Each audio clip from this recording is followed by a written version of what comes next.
Olá, você que nos acompanha aqui pela TV 61, estamos começando mais um programa O Direito Achado na Rua, aqui pela TV 61. E hoje eu recebo aqui com muita felicidade o professor Pedro Diamantino. Como vai, Pedro? Tudo bem? Boa tarde, João. Para mim que é uma grande satisfação e uma honra, né, participar do seu programa, do Direito Achado na Rua. Tenho acompanhado algumas das entrevistas. Muito importante essa iniciativa, a gente fica muito feliz de alguma forma, participar desse registro e dessas reflexões. Então, para mim é uma grande satisfação estar com você. Bom, satisfação minha. O Pedro Diamantino, o professor Pedro Diamantino, ele é professor de Direito na Universidade Estadual de Feira de Santana, na Bahia. Ele é membro da Associação de Advogados e Advogadas de Trabalhadores e Trabalhadoras Rurais. Ele foi mestrando, né, tendo como orientador o professor José Geraldo de Souza Júnior, que é o coordenador do Grupo de Estudo de Direito Achado na Rua, e ele atua sobre, e o mestrado dele, melhor dizendo, foi sobre a luta pela terra das comunidades de fundo e fechos de pasto na Bahia. Atualmente, ele desenvolve uma tese de doutorado sobre direitos territoriais de comunidades pesqueiras. Nós vamos falar sobre esses dois temas, especialmente essa luta pela terra das comunidades de fundo e fechos de pasto na Bahia, inclusive saber o que é fundos e fechos. Ele vai explicar para a gente. E vamos falar também, a sua dissertação de mestrado resultou num livro, né, que é Desde o Raiar da Aurora, o Sertão Tonteia, Caminhos e Descaminhos da Trajetória Sócio-Jurídica das Comunidades de Fundos de Pasto pelo Reconhecimento de Seus Direitos Territoriais, de 2007, foi sua dissertação de mestrado. Esses são os nossos dois temas. Professor Pedro Diamantino, poderia começar nos informando, né, sobre a sua inserção no grupo de estudos do Direito Achado na Rua, coordenado pelo professor José Geraldo.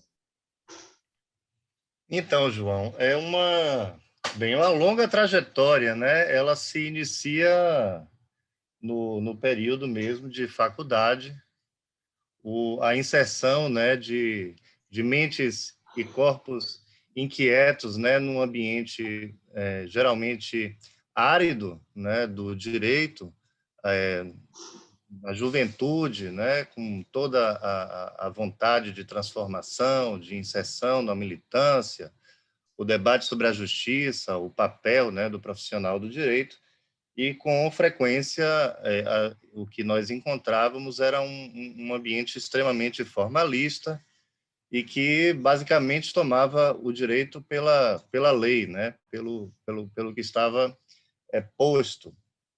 E o direito achado na rua vem a ser uma referência essencial para todas essas mentes e corpos inquietos na universidade que vão buscar outras referências para poder operar, né, trabalhar, desde alimentar suas perspectivas e seus projetos de vida, né, no universo profissional, como também para compreender melhor, né, as suas práticas, né? Então, o direito achado na rua tem essa função, digamos assim, que é de estabelecer uma alimentação e uma retroalimentação das práticas emancipatórias nesse universo do direito, e de mostrar que o direito, efetivamente, ele se faz na rua, no universo dos conflitos, né, nos grandes debates, nas lutas pela liberdade, pela emancipação humana, e é mais ou menos nesse sentido, né? Depois eu me insiro na Associação de Advogados e Trabalhadores Rurais, isso no final da faculdade, onde eu permaneço como associado até hoje, né? Uma organização que fez 40 anos agora em abril.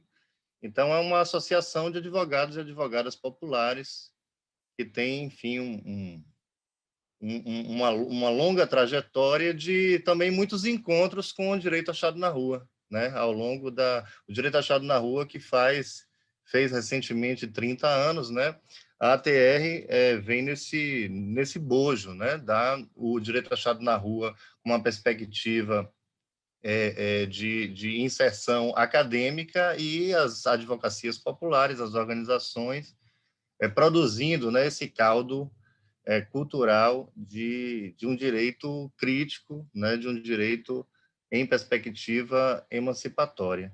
Então, é mais ou menos isso, né, que faz, que me coloca nesse contexto do direito achado na rua. E um tempo, com as práticas, né, vivenciando a advocacia popular, a gente sente a necessidade de continuar estudando, e evidentemente que não só eu, muitas pessoas no país inteiro vão buscar no direito achado na rua um espaço de reflexão de suas práticas, né? Então, você se refere ao mestrado, né? No mestrado, eu iniciei o mestrado em 2005, então já se vão aí, né, mais de 15 anos. Iniciei o mestrado em 2005, bem num contexto de um início praticamente, né, assim, do governo Lula, e um momento de bastante efervescência no movimento social do campo, e um dos aspectos que marcou esse momento era então, assim, não é exatamente o surgimento, né, mas o fortalecimento de perspectivas outras de luta pela terra, no sentido da expressão de novos sujeitos coletivos, né? Então, eram novos sujeitos coletivos, novos velhos sujeitos coletivos. Então, era um momento de afirmação, né, da pauta da agenda das comunidades remanescentes de Quilombo, também do aparecimento, não é exatamente como eu disse, de aparecimento, mas também de uma agenda política forte, de outros povos e comunidades tradicionais, entre as quais as comunidades de Fundo e Fecho de Pasto no estado da Bahia, mas diversas outras, geraizeiros, né? Comunidades ribeirinhas,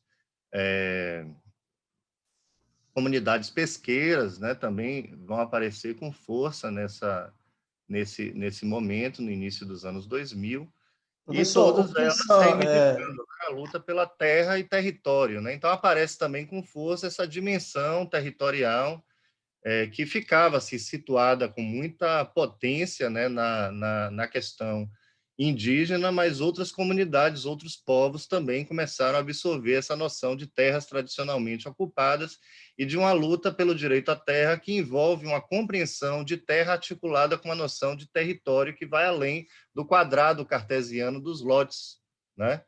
Então, acaba que essa categoria vem a desestabilizar as noções tradicionais de posse, propriedade, enfim. E é mais ou menos isso que eu procuro trabalhar na dissertação de mestrado. o que são comunidades de fundo e de pastos? As comunidades de fundo e fecho de pasto, Fecho de pasto, né? tem as comunidades de fecho de pasto, mas fundo e fecho de pasto são comunidades que fazem uso comum da terra. Geralmente elas estão situadas na Caatinga, no bioma da Caatinga, no estado da Bahia, né, os fundos de pasto, os feixes de pasto mais no bioma do Cerrado. Aí, na região de Goiás, Brasília, a expressão mais próxima das comunidades de feixes são as comunidades geraizeiros. Nossos feixes de pasto são gerais. O modo como são aqui chamados e tratados, inclusive, por lei, as comunidades geraizeiros, né?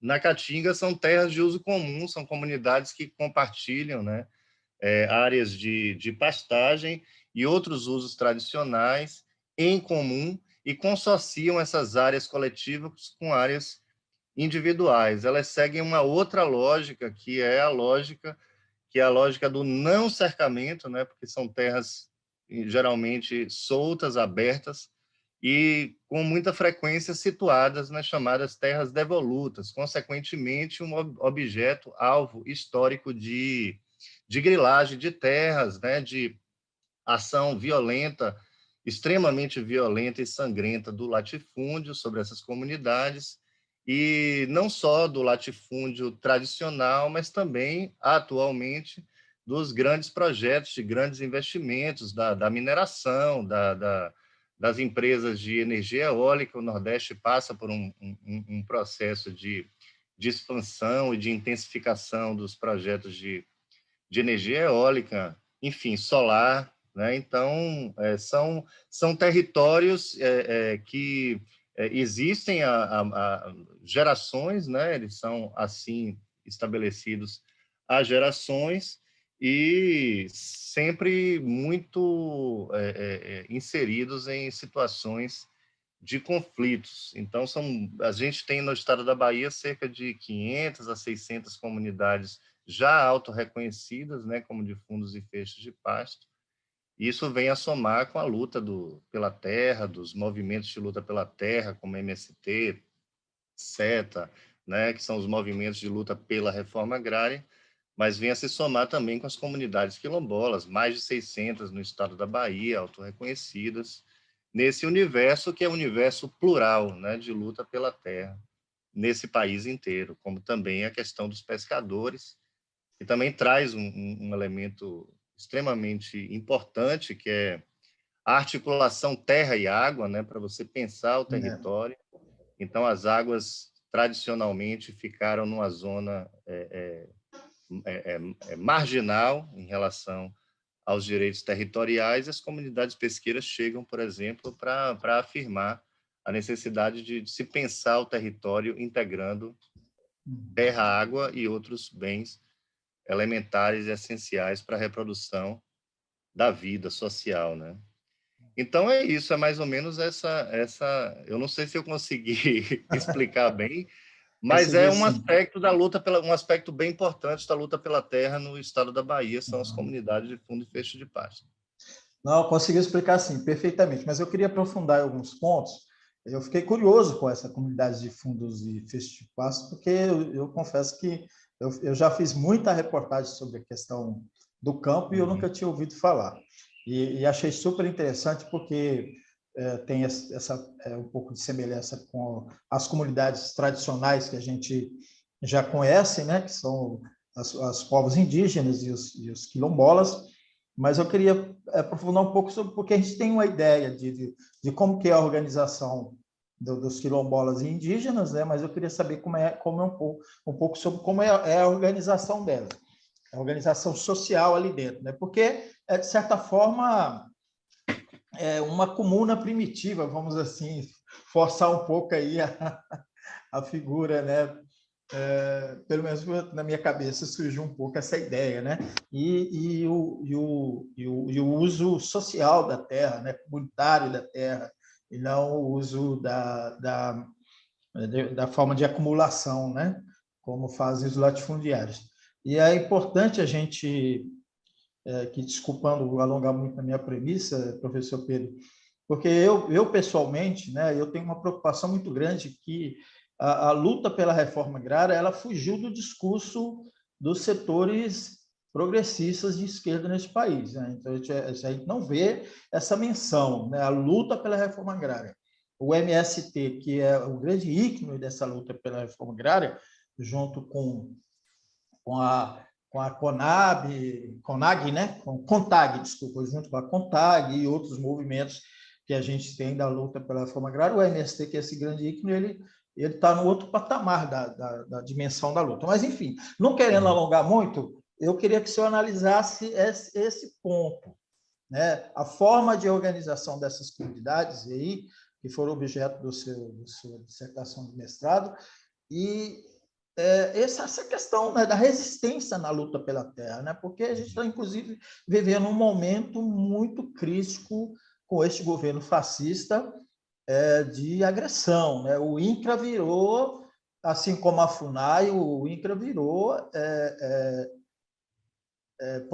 virou instrumento dos opressores dos trabalhadores rurais e de outros setores, porque quem regulamenta a terra das comunidades tradicionais, exceto a questão indígena, é o INCRA, né? E o INCRA hoje serve ao latifúndio. Me perdoa aí o Não, exagero acho na que minha premissa aqui. você está certíssimo, sua premissa é essa, ela está correta. Veja bem, primeiro assim, a questão dos fundos de pasto, né? No semiárido brasileiro, várias comunidades. Na verdade, o semiárido brasileiro ele é marcado pela... ela tem um símbolo, né, dentro da formação social das sociedades do semiárido brasileiro, que é os velhos currais de gado, né? Então, são grandes latifúndios, né, que derivam, seja das sesmarias ou das formas violentas de apossamento, né, que vão até fundamentar, vão estar na origem do coronelismo, né, que marca bastante a trajetória histórica do Nordeste, né? Os currais de gado, nas brechas, digamos assim, dos currais de gado, o povo miúdo, o povo trabalhador, né, que vivia no interior dessas grandes fazendas de gado, marcada também pelo absenteísmo proprietário, né? Esses trabalhadores, eles viviam nesses espaços, viviam ou seja, sobrepostos a essa lógica de dominação dominante, né? E nessas brechas foram sendo formadas essas comunidades que muito marcadas por relações de compadrio, né, parentesco. Essas comunidades foram sendo formadas historicamente nesse contexto, né, de brecha. Pronto, uma categoria sociológica importante, né, são as brechas, né? Na brecha do latifúndio, essas comunidades se formam historicamente como forma de resistência. E no caso das regiões que estão sujeitas a estiagens cíclicas, né, o compartilhamento de pastagem ela é fundamental para a sustentabilidade do bioma caatinga. O que é que significa isso? Você forma comunidades que não fazem uso de cerca no perímetro daquilo que elas definem como sendo posse delas, né? Elas reservam uma parte das terras, né, historicamente, né? Elas reservam uma parte expressiva dessas terras para a pastagem, onde, nos períodos de estiagem, tradicionalmente, os animais vão ser soltos para pastorear nessas pastagens nativas. E quando é o período de verde, né, o período de chuva, essas áreas de pastagens, sobre elas há uma redução da pressão dos animais nessas pastagens. Então, você tem um consorciamento de áreas individuais com áreas coletivas.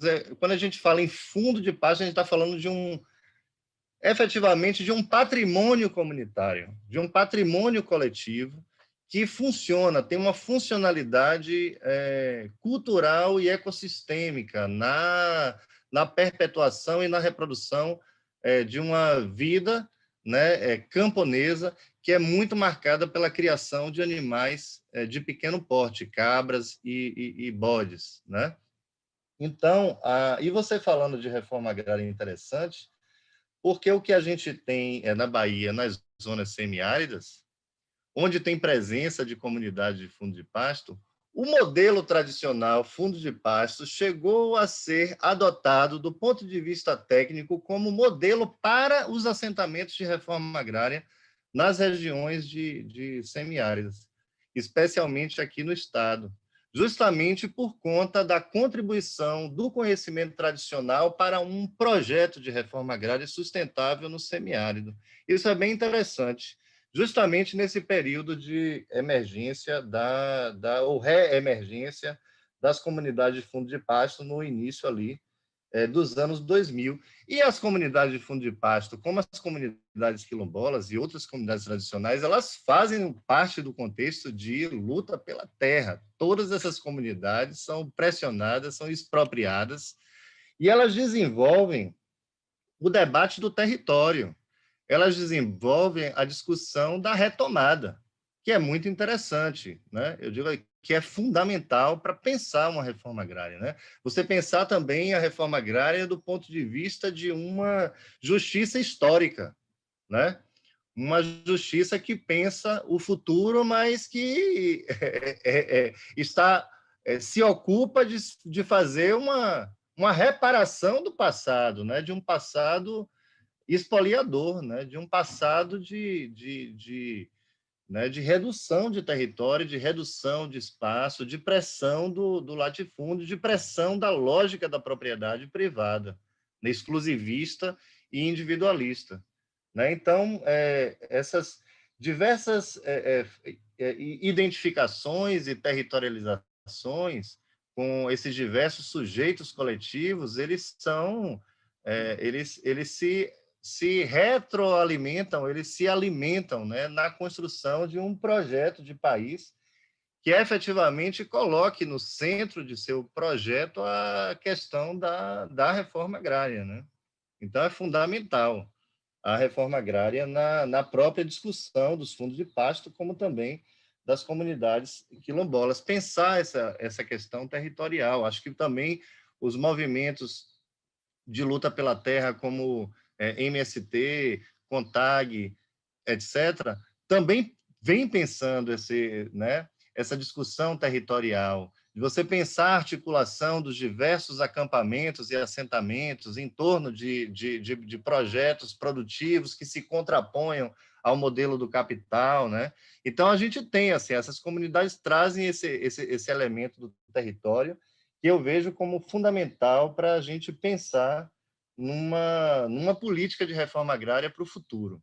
Uma política de reforma agrária para o futuro, me parece que as comunidades tradicionais têm muito a contribuir nas categorias que não são só categorias, mas são as expressões delas. Né? Nós é que fazemos algumas, ou tentamos fazer algumas traduções, mas essas categorias são fundamentais para você pensar uma reforma agrária do presente e do futuro. Né? Pelo menos eu penso assim, quer dizer, ela gira também em torno e mobiliza o comum, a ideia do comum. Né? Isso. A ideia do comum é extremamente importante porque ela ressalta o protagonismo das comunidades, o lugar da comunidade nessas relações de poder. Né? Quer dizer, a modernidade ela também é marcada pela perspectiva de supressão da ideia de comunidade, substituição pela ideia de sociedade, a sociedade de Estado, e o lugar da comunidade ficou atrofiado, né? Para pensar hoje, para construir um social emancipatório. Então, a ideia do comum, a mobilização, que não é só ideia, né? As práticas do comum são elementares, são fundamentais para a gente pensar o futuro das existências das comunidades e também das existências nossas, né? Da própria existência do planeta Terra e da vida nesse planeta. Exatamente, né? Porque esse modelo aí do latifúndio, né, da monocultura, além de você não produzir alimento para o consumo da população, né, você produz commodities, ele está destruindo o planeta, né? Está destruindo tudo. Eu estava aqui, de certa forma, um pouco impressionado, porque eu ia perguntar justamente sobre essa questão do comum, né? Da comunidade, do uso do comum dessa terra. Eu tinha usado lá atrás uma expressão. O fundo de Lá, pasto articula bem isso, né? Isso é muito importante isso. para as comunidades de fundo de pasto, que é o Porque uso comum de um espaço, né, de recursos naturais, mas vai além disso. É uma ideia também, é uma ideia não, é uma prática de consorciamento de áreas que são compreendidas tradicionalmente no seio da comunidade como pertencentes a famílias, ou seja, elas têm uma feição individual, mas é uma feição individual não exclusivista, complexa, muito mais complexa do que a ideia de propriedade ou de condomínio na modernidade, né? Porque é uma articulação, são relações de reciprocidade entre sujeitos e também entre áreas, né? De tal modo que elas se organizam. É claro que aí, dos anos 80 para cá, essas comunidades elas se organizam fundamentalmente em associações, né? Então, é muito próxima a postulação nos processos de titulação, por exemplo, de terras, né? É muito próxima da ideia do quilombo, né? De um título em favor de uma associação que seja representativa daquele conjunto de moradores e famílias que compõem a comunidade, que também é algo, né, que, enfim, também nos traz uma série de desafios. E as comunidades de fundo de pasto tiveram um protagonismo importante na Constituinte do Estado da Bahia, e essa categoria foi inserida também como categoria jurídica na Constituição estadual, enfim, com uma série de problemas. Então, a dissertação era para tratar um pouco, resgatar a trajetória histórica dessas comunidades, mas também de sua luta no processo constituinte. E também fiz uma pesquisa documental para evidenciar uma série de preconceitos, racismos, inclusive, na formulação do texto, né, do texto que ficou na Constituição, apontando para a necessidade de uma interpretação e até de modificação do texto, né, de modo que ele se adeque a, enfim, aos patamares atuais de compreensão de direitos territoriais, né, de dignidade, né, enfim, mais ou menos por aí. Aproveitando o gancho aí da sua fala, né, dos direitos territoriais, vamos avançar um pouquinho aqui, que até porque nosso tempo já está concluindo, sobre esse outro objeto seu de pesquisa aí, que inclusive é do doutorado, né? Que são os direitos territoriais das comunidades pesqueiras.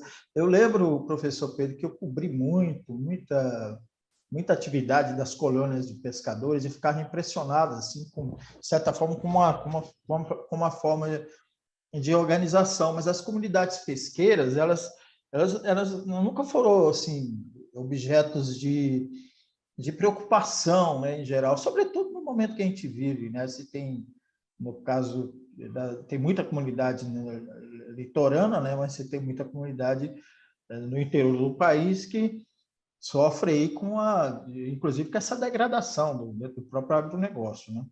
Mas, enfim, eu fiquei curioso aí sobre essa questão da luta territorial, né? Porque a gente sempre viu também o pescador, né? As colônias de pescadores, né? Como comunidades que necessitam a garantia de seu território, sua organização. Fala um pouco aí para a gente sobre essa questão. Então, eu sempre me preocupo muito com os sujeitos. Isso é uma lição do direito achado na rua, né? O sujeito coletivo de direito, né?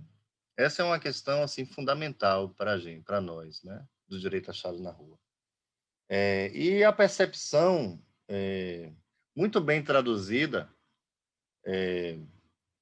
por uma grande companheira, a professora Sueli, da Universidade Federal do Piauí, que é a ideia, quer dizer, ela lançou um livro muito sugestivo, né, que é Os Sujeitos Desconstitucionalizados, vivências constituintes e sujeitos desconstitucionalizados. E percebi, aí não sou eu, é o movimento de pescadores, né, eu atuo com o movimento de pescadores, tanto na Bahia como nacionalmente também, em muitas circunstâncias. O que a gente percebe é que o sujeito coletivo, comunidades pesqueiras, ele não encontrou uma expressão jurídica adequada na história. E aí é interessante pensar a história do país. Quando esse país, estamos aqui há 200 anos, né, dessa possível, essa difícil comemoração de independência, né? Mas quando o Estado brasileiro, quando a gente começa a pensar o Estado brasileiro na sua formação, os pescadores foram compreendidos como sujeitos relativamente perigosos na construção do Estado-nação, de tal modo que eles deveriam ser cooptados, trazidos para a comunhão nacional. É algo parecido com o Estatuto do Índio. Então, na construção, desde a independência, há toda uma lógica construída pelo Estado no sentido de trazer os pescadores para a comunhão nacional e evitar que esses sujeitos, né, especialmente na sua feição coletiva, tivessem condições, por exemplo, de sabotar os projetos nacionais pelos contatos que esses grupos têm, inclusive com outros pescadores e outros atores e agentes que estão fora do próprio país, né? E da resiliência desse sujeito, né? Então, os pescadores foram incluídos, por exemplo, no início da República, como reserva naval, enquanto sujeitos eram reservas da Marinha de Guerra, enquanto se construía, se instituía as Forças Armadas no Brasil, os caras pensaram, vamos pegar os pescadores e colocá-los aqui a reboque do projeto militar da Marinha, e assim ficaram por muitos e muitos e muitos anos, né? Muitos e muitos e muitos anos, muitas e muitas e muitas décadas, dando, claro, muitos saltos aqui, né? Mas você mencionou as colônias, pense a palavra colônia. Colônia vem de um projeto colonial mesmo, de negação da autonomia. Colônia é uma construção da Marinha de Guerra brasileira. Eu não estou Olha, dizendo que as colônias não funcionem numa perspectiva de luta e são entidades hoje fundamentais, mas o movimento de pescadores só conseguiu libertar as colônias dos militares e dos atravessadores, ou seja, de uma pequena burguesia de comerciantes e atravessadores de pescado, nos anos 80, que é a Constituição de 88 que equiparou as colônias a sindicato. E as colônias, até anos 70, anos 80, em larga medida, eram dominadas, elas eram dirigidas por não pescadores. E as comunidades pesqueiras vão também muito além das próprias colônias, né? E a gente pensa, por exemplo, são 7.500 quilômetros de litoral que tem nesse país, né? E a gente tem uma percepção, muitas vezes, do espaço territorial, seja marítimo, né? Mas também nas bacias hidrográficas, a gente olha para as águas e vê as águas como espaço vazio. E se a gente parar para olhar e perceber, de fato, como as coisas funcionam, todas as cidades litorâneas e todas as cidades ribeirinhas, elas são marcadas, pontuadas pela existência física, material, concreta e simbólica de comunidades pesqueiras, né? E essas comunidades não têm o devido reconhecimento no universo das políticas, né, das políticas de Estado, das políticas públicas e também do direito. Por volta de 10 anos para cá, por volta de 2012, o Movimento Nacional de Pescadores começou a mobilizar uma campanha, que é uma campanha pelo direito territorial pesqueiro, e construir. A gente fez eu participei bastante disso, é uma construção do movimento, né? Não é uma construção minha, mas eu participei bastante dessa construção, viajei bastante mesmo, e o movimento conseguiu construir um projeto de lei de iniciativa popular submetido aí a uma campanha de mobilização de assinaturas, né?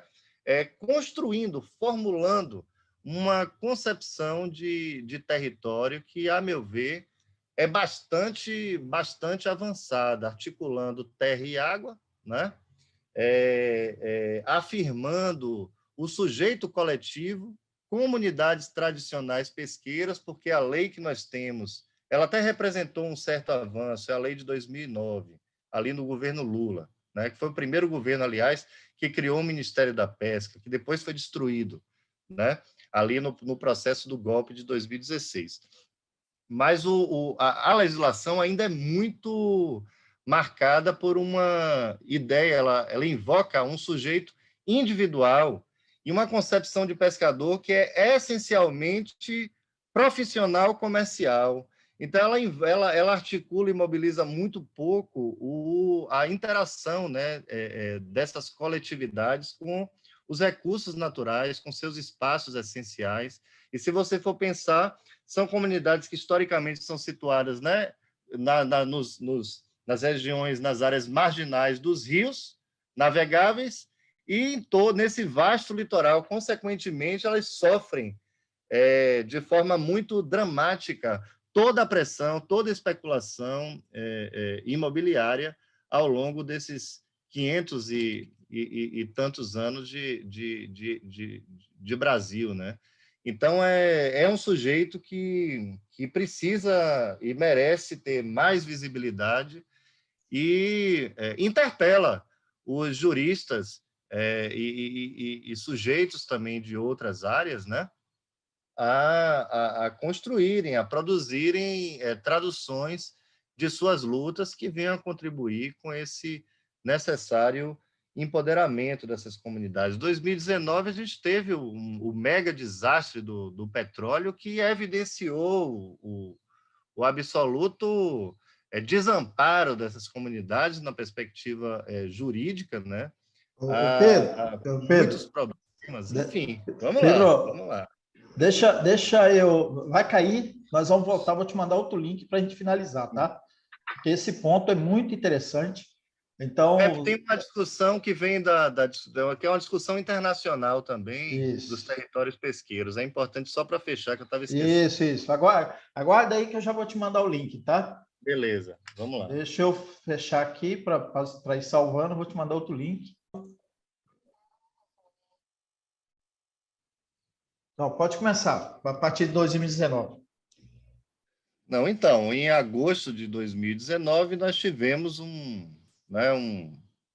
grande desastre social, ambiental, um dos maiores que se tem notícia, né? Envolvendo petróleo. Então, a mídia, os meios de comunicação chamavam de o petróleo do Nordeste, né?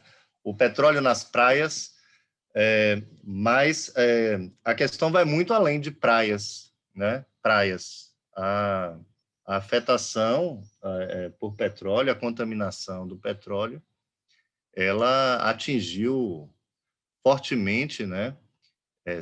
Milhares de comunidades pesqueiras, foram mais de 1.000 localidades tocadas por petróleo, identificadas, né, como tocadas pelo petróleo, e isso atingiu, estima-se, 1.500.000 pessoas diretamente, né? E as comunidades pesqueiras foram especialmente afetadas, atingidas, né? Para além das praias, né? Estamos falando dos manguezais, dos nossos estuários, inúmeras unidades de conservação, reservas extrativistas, pesqueiras, né? E não foi só no Nordeste. Na verdade, esse petróleo ele foi tocado do Maranhão até o norte do Rio de Janeiro. E a situação ali foi marcada por uma omissão gravíssima, né, do governo Bolsonaro, que não acionou o Plano Nacional de Contingência, levou mais de 2 meses na verdade, mais de um mês para o Ministério do Meio Ambiente, era ainda o Ricardo Salles, se pronunciar sobre o assunto, né? E uma descentralização, uma desorganização absurda na condução da crise. E as comunidades pesqueiras, se você for parar para pensar, do Nordeste, né, mas até o norte do Rio de Janeiro, elas afetadas pelo petróleo em 2000 durante todo 2019, né? Ali houve toda uma mobilização para a criação, né, de auxílio emergencial, né? Com muita dificuldade no governo, escancarou o problema dos registros de pesca, né? O Estado brasileiro não conhece, tem dificuldade para conhecer quem são os seus pescadores e pescadoras, sobretudo, porque aí tem uma questão de gênero. As mulheres também, elas só começam a conquistar o seu direito ao registro nos anos 90, certo? Dos anos 90 para cá, isso é muito recente, tá? Muito recente. E escancarou assim, uma situação de ausência de política, tanto no que diz respeito à questão ambiental, como também na socioeconomia, sobretudo da pesca, né? E, na sequência, ainda em meio à crise do petróleo, essas comunidades mergulharam, né, na pandemia de Covid-19, né, que é ali de março de 2000. Então, enquanto categoria, enquanto segmento, né, da sociedade, os pescadores e pescadoras no Brasil sofreram e vêm sofrendo de maneira muito desproporcional, se você, né, olhar para outros segmentos da sociedade, o pandemônio que é o governo Bolsonaro, né? O pandemônio do governo Bolsonaro, que destruiu as políticas públicas, não retomou o Ministério da Pesca, incluiu a discussão da pesca de uma lógica empresarial lá no Ministério da Agricultura, não consegue desenvolver as políticas públicas, nada de novo, e destrói o que se tinha. Então, a situação está bem grave, está de uma crise muito grande no setor da pesca artesanal, que é fundamental, elementar para o país inteiro, do ponto de vista da segurança alimentar, da própria soberania alimentar. Aliás, pensando numa escala global, né, eu estava me referindo à campanha do território pesqueiro, nessa mesma época, a inserção do Movimento Nacional de Pescadores com outros movimentos de pescadores de outros países, da Ásia, de todos os continentes, África também, no âmbito da FAO, arrancaram uma diretriz de direitos humanos, né? As diretrizes são ainda diretrizes voluntárias, mas formularam uma política de recomendação para que todos os estados desenvolvam internamente políticas públicas, mas políticas públicas marcadas por uma lógica territorial e de direitos humanos sobre as comunidades pesqueiras, não só do Brasil, né, mas no mundo inteiro. Isso é muito importante, muito interessante, porque há uma inteligibilidade, digamos, mútua, né, entre o protagonismo do movimento no Brasil, do movimento de pescadores e pescadoras, e o movimento global de pescadores, conquistando ou iniciando um processo de conquistas e de formulações de compreensões e de entendimentos importantes, extremamente avançados no nível global. Estamos, inclusive, agora, né, na década dos oceanos, né? Então, essa é uma questão também que ganha a década dos oceanos da ONU, né? Então, essa questão da pesca de pequena escala, da pesca artesanal, como a gente chama a pesca de pequena escala no Brasil, né? Projetando para os próximos anos um movimento, um processo que a gente espera que seja de conquistas.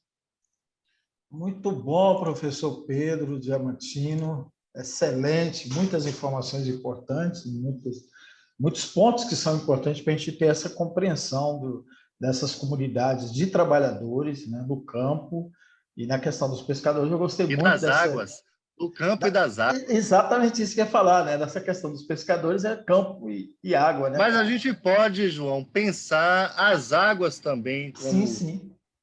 né, sem fazer mimetismo, né? Pensar como campo, né? Não como um campo, porque a gente pensa os mares, por exemplo, como vazios espaciais ou como digamos assim, o intervalo entre um ponto e outro, né? Então eu quero sair de um ponto, vou navegar até outro. Então o mar é uma via, é uma estrada. E não é uma estrada. Se você parar para olhar, ela é marcada pela presença humana. Na verdade, o planeta Terra, todas as sociedades humanas, todas não, eu estou exagerando, mas as sociedades humanas neste planeta, ela se constitui também no universo aquático, né? Então, a contribuição dos pescadores para essa dimensão territorial e existencial é muito, muito importante, muito avançada. Ela é tradicional, mas ela representa, ou, sobretudo porque é tradicional, ela aponta para o futuro, né? E não para o passado, como muitos acreditam que, né, que as comunidades tradicionais sejam, né, um resquício do passado. Não é resquício do passado, é projeto de vida, é para frente, é para o futuro. São elementos que estão aí, são lógicas de solidariedade, de reciprocidade, que estão aí para todo mundo inserir como um projeto de vida global, emancipada, igualitária, né, e libertária também. Bom, professor Pedro, e eu fiquei impressionado também, porque a Constituição de 88 é um marco, né? Então, pelo que você relatou aí, professor, né? Os avanços que tiveram, ou então a contenção dos retrocessos, né? Dos absurdos que existia nessa relação com os pescadores, e o reconhecimento das pescadoras, né, passa à medida que avança-se aí a nossa Constituição e as constituições estaduais, como foi mencionada a da Bahia, lá no caso do pessoal do campo. As Agradecer. constituições, só uma palavrinha aqui, é o seguinte, sobre constituições, que é o que você é importante. A Constituição de 88 como um marco, é bom que a gente pense como um marco. É marco porque ela se coloca como um patamar, né, a partir do qual a gente avança, né, ou deve avançar. Eu acho que esses dias eu vi o professor José Geraldo falando, né, sobre essa dificuldade da conjuntura. Ele estava colocando uma coisa importante, que é que a gente não deve rebaixar a nossa consciência, né?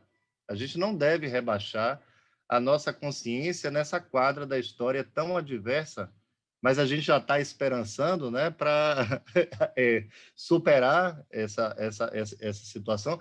Mas a Constituição, ela tem sim, ela não é, ela tem essa tarefa, essa função de, no social e no processo histórico, né, funcionar como uma referência de desvelamento, né, de novos direitos, né, de interpretação, de disputa, de luta, de construção, de reconstrução, mas sempre num sentido de avançar, né?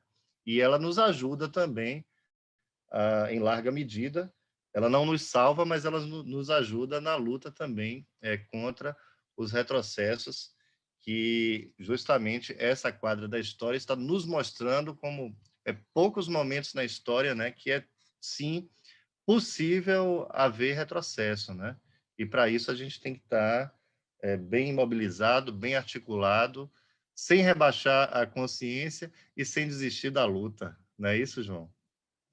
Exatamente, exatamente, professor Pedro. O professor José Geraldo, como sempre, nos inspirando, né? E, se eu não me engano, acho que foi até ele que mencionou isso, talvez até numa entrevista comigo aí do programa Forças Desarmadas, em que ele fala que o que a gente vive hoje é a defesa da Constituição brasileira, né? Contra a barbárie, né? Porque ou é a Constituição ou é a barbárie. E como você bem mencionou aí, a gente está vivendo essa quadra e ela é perigosíssima, né? Perigosíssima, e a gente vai ter que redobrar nossa luta. Agradecer aí ao professor Pedro Diamantino, excelente, adorei a entrevista. Vou deixar aí para as suas considerações finais e para agregar algo aí que eu possa ter esquecido de perguntar. Ô, João, eu só quero agradecer pela oportunidade, pela simpatia que é você. Eu assisti a alguns desses programas e estava com vontade de ter uma interlocução contigo. O Direito Achado na Rua é também um espaço, um universo de muita afetividade, e eu queria deixar um grande abraço para você, mas também, em nome de todos os companheiros e companheiras do Direito Achado na Rua, prestar aqui minhas reverências ao professor José Geraldo, que é o nosso líder. A minha dissertação, você mencionou só uma errata. Eu não publiquei o livro, mas ela está disponível na internet, no repositório. Tá. E a tese de doutorado vem sendo orientada pelo professor Alexandre Bernardino, que também Sim. é um dos líderes do Direito Achado na Rua, e a gente vem fazendo um trabalho também bem interessante, bem bom também. Então é isso. Conte comigo, e vou continuar acompanhando a TV 61. Viu? Obrigado, professor Pedro. Muito obrigado Um grande mesmo. abraço. Grande abraço. Só fazer o registro, eu costumo dizer que eu tenho o luxo de ter um pauteiro como o professor José Geraldo Souza Júnior, que ele é que é o meu pauteiro. Pauteiro só Não, e um mobilizador extraordinário. Eu não sei como é que ele consegue a energia dele. Exata, por isso que é uma grande inspiração. É muita inspiração. Exatamente, é muito inspirador. E estar inserido aqui, pelo menos com o meu trabalho no Direito Achado na Rua, é uma felicidade enorme como um militante, né, da causa aí da justiça social e da democracia brasileira e da construção de uma sociedade aí de homens e mulheres de um novo tipo. A gente já tem esses homens e mulheres, né, Pedro? né? Sim, Você relatou isso. aí essa questão do campo lá, é por isso que a classe operária e o campesinato são São a os vanguarda, sujeitos da história. são os Sim, o motor sujeitos da da história. história. Isso. Das Exatamente. suas múltiplas expressões, são Exatamente. os sujeitos da história. É isso. Sensacional. As trabalhadores. Trabalhadores. Exato. É. Isso aí. Muito obrigado, Pedro. Obrigado a você que nos acompanhou aqui pela TV 61, nosso programa O Direito Achado na Rua. E a gente volta na semana que vem com mais uma entrevista. Um grande abraço para todo mundo.